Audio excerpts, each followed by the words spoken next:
Hi, I'm Annie Botticelli, and this is the Storyteller Forecast for Cancer for November 2015. I'm trying on a new format that includes continuing to do the individual horoscopes, but also additionally doing a general astrology for all signs for each month. So in order to get all the information, you really need to watch both because there's general implications that I discuss at length in the November 2015 Astrology All Signs video that I'm not going to really address here.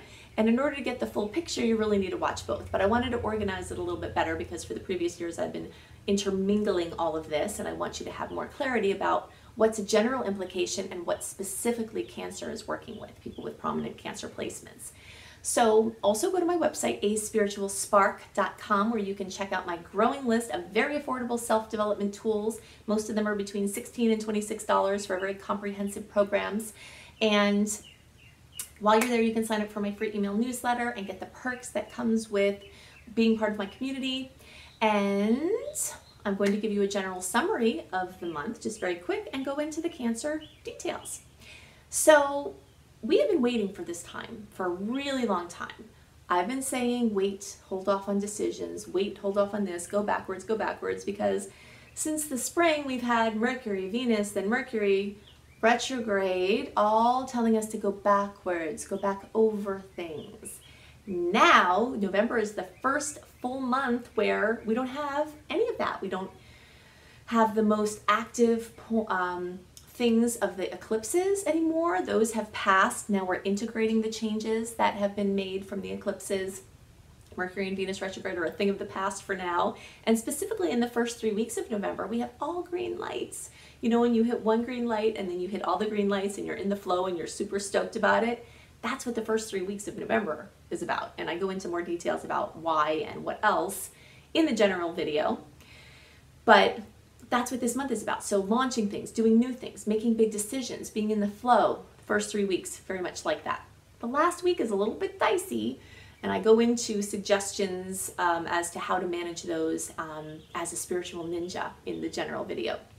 Okay, so things involving Cancer-specific experiences for the month of November.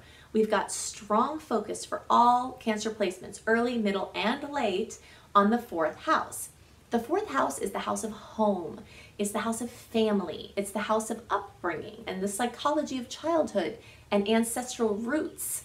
It's the energy of houses that may not be your own. Maybe you are in a field where you work on houses, so then your work would be strongly aspected here. So construction, real estate, interior design, things like that are all manifestations of the 4th house, whatever your sense of home is as well, you know, and that could be different places for different people. So for you early degree placements, you have Jupiter expanding there as a long-term transit. You've got Venus and Mars as a shorter term transit, but we have this magical Venus and Mars conjunction on November 2nd, so that's going to happen for you early degree placements in this 4th house as well. We've got a longer term transit called the North Node transiting in this 4th house, and that energy is all about your highest expression in this lifetime. So wherever the North Node is in the different charts, these houses carry pieces to your highest expression in this lifetime. And for you early degree placements, that's very strong in the 4th house. So home, psychology, all of these kind of things that we just discussed. You middle degree placements have Mercury transiting, the Sun transiting, the new moon there, and some of you later degree placements will also have Mercury, the Sun, and the new moon there. Actually, all you later degree placements will have Mercury, the Sun, and the new moon there. So it's different facets of this experience for each of you depending on your placements, but the focus is still there on the 4th house, very strong.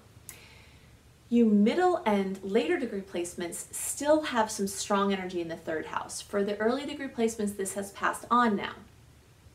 Jupiter, for the middle and later degree placements, you've got Jupiter, Venus, Mars, the North Node, the Venus-Mars conjunction happening in the 3rd house. And the 3rd house is all about communication, your devices that you use for such things, your methods that you use, how you go about communicating the things that you want and need, your transportation needs, your transportation vehicles, your siblings, your relatives that aren't parents or kids, your daily busy kind of, I'm here, I'm there, your mobility basically is what I'm trying to say.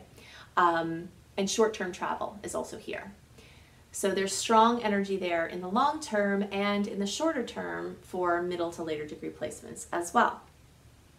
So you early degree placements also have strong focus on the 5th house. Now the rest of you pay attention, because what I'm about to describe, when all of these other planets that I just talked about are done doing what they're doing in the 3rd and 4th houses, they're moving into the 5th house. So if you don't have this going on right at the beginning of November and through November, you're going to have it coming soon. And that's this very strong energy in the 5th house. Early degree placements already will have Mercury go through there, the sun will be there, the new moon will be there for you. The 5th house is about creativity. It's about children, your own and others, working with children, your own children, the actual act of creating a child, romance that is involved with the act of creating a child, everything around that energy of creation is the 5th house. This has hobbies, this has pleasures, this has fun is in this house. So this energy of fun and child-related things, and whether that's your own inner child coming out to play or whether it's things involving children, your own or others, that's where the energy is going. So it could bring some good romantic juju for you. If you're attached, or if you're not attached, you could meet someone that could be notable with this energy in the 5th house. It's also called the house of true love. So anytime you have active energy there, it has that potential. So for the full moon, I wanted to mention for the new moon, early degree placements, I said that was the 5th house, middle and later degree placements, that's the 4th house. That happens on November 11th. Fantastic time for seed planting, making new moon wishes, especially within the energies that we're working with. And that energy is Scorpio. And you can also use the energy specific to the houses that it's happening in, you know, planting seeds on the topics of the houses and planting seeds on the topics of the sign. So anything that you've wanted involving Scorpio related things, so marriage, joint ventures, credit, debt, wishes around those things, also deep esoteric study, mysteries, psychology. Making your new moon wishes around things relevant to the sign of the new moon help to activate the wishes more. Okay, so on November 25th, we have the full moon. Early degree placements will experience this in the 12th house. Middle and later degree placements will experience this in the 11th house. Fullness, completion, fruition, drama often will occur within those houses. So the 12th house rules your fears, you know, so when you have fullness or completion come there, you might feel like you're going crazy. You know, you could have a major moment where things culminate that have been unresolved and certain fears, real or imagined, come up to be dealt with. Or you just go on a retreat. The 12th house is also about retreats. You might feel like you need some time to yourself and take that time for yourself around the full moon. But in any case, it's good to leave some space around there. I always think it's good to leave space around full moons. So you can deal with whatever comes up if it's challenging, and you can be present with anything that is a positive coming to fruition or completion. For the rest of you, you've got this fullness, completion, fruition, possible drama coming in the house of friends, acquaintances, social settings, social media, internet-related things. It could be an internet project is reaching a completion or closing a chapter. It could mean that there's a drama with a friend or a situation with them. It could mean something involving a group or an organization or a humanitarian effort comes to fullness, completion, fruition. That's the energy there.